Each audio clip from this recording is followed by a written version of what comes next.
What's up, guys? In this video, I'm going to be going over two of the largest New York real estate investment trusts and hopefully convince you that exactly one of them is worth investing in through an in-depth relative value analysis. Now, guys, I've done this many times before, and I've come out ahead every single time.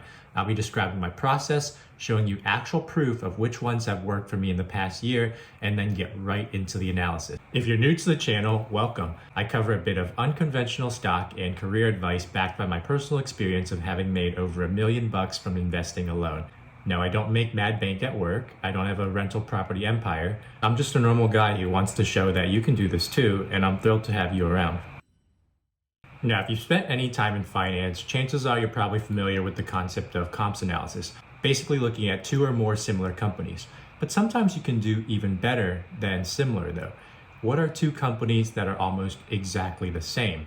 We're talking like Coke versus Pepsi. In the stock space, there's a few as well. Boeing versus Airbus, Toll Brothers versus Lennar, Six Flags versus Cedar Fair. Today, I'm going to be talking about two that aren't really talked about much, but they collectively comprise the largest commercial real estate presence in New York City, and that is SL Green and Vornado Realty Trust. To show you proof that this actually works, let me just give you some historical examples. I did this successfully with Airbus and Boeing. So around June of 2020, Boeing was rallying big time while Airbus was largely flat.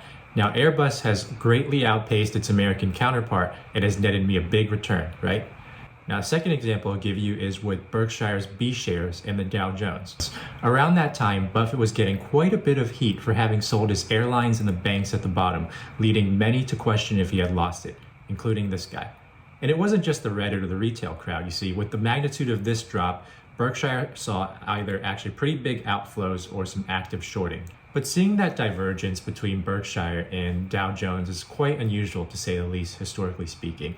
And the stock not only reverted back to the mean, it has actually overtaken the Dow. So if you had invested in Berkshire instead, with the understanding that this move is highly unusual, then you would have come out ahead as well. With these sorts of relative value plays, you just have to be a bit careful, right? You have to ask yourself, are these true comps? It's really tricky, especially with some of the technology companies, such as Facebook and Snapchat. They're not close enough, even though they both technically play in the advertising space. Even Cloudflare and Fastly are not perfect comps. But with cyclicals or established companies that don't have these massive runways that tech has, it's totally fine to do that. And with real estate, man, it's just fucking land and buildings, right? It's not rocket science. So putting all this together, this leads me to the analysis portion of this video, where I'm seeing a very similar setup with respect to the real estate side of things in Vornado and SLG. Guys, these properties are really, truly almost perfect comps to one another. Both have almost the same footprints and approximate market caps, Vornado being slightly larger. They have very similar dividend yields. SLG 4.65, Vornado 4.66. Very decent yields, by the way. If we look at the percentage of revenue that comes from New York, SL Green is New York's largest commercial real estate manager.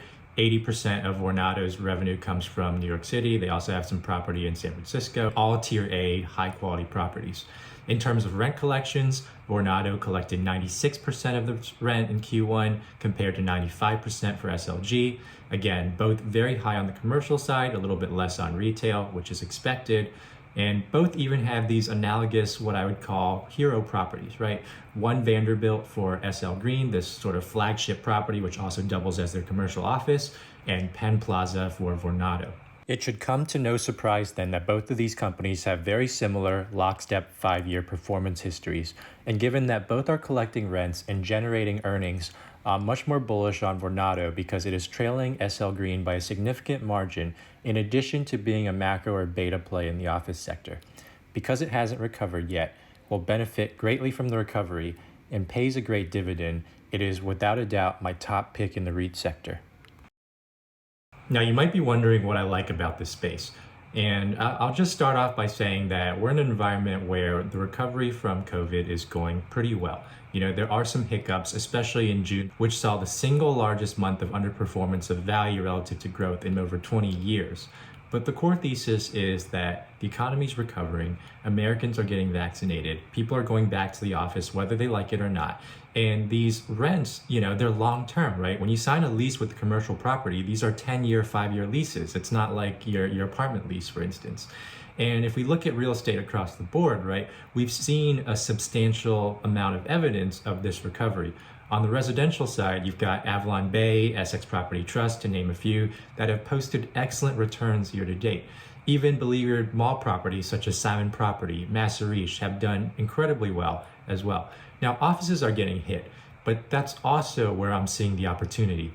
Between these multi-year leases and the fact that rent collections as a whole are stable even now in this environment and have been stable for a while, it's leading me to wonder, okay, have we hit the bottom yet? On these analyst calls, Michael Franco from the company believes that we're pretty close to bottom in New York City occupancy.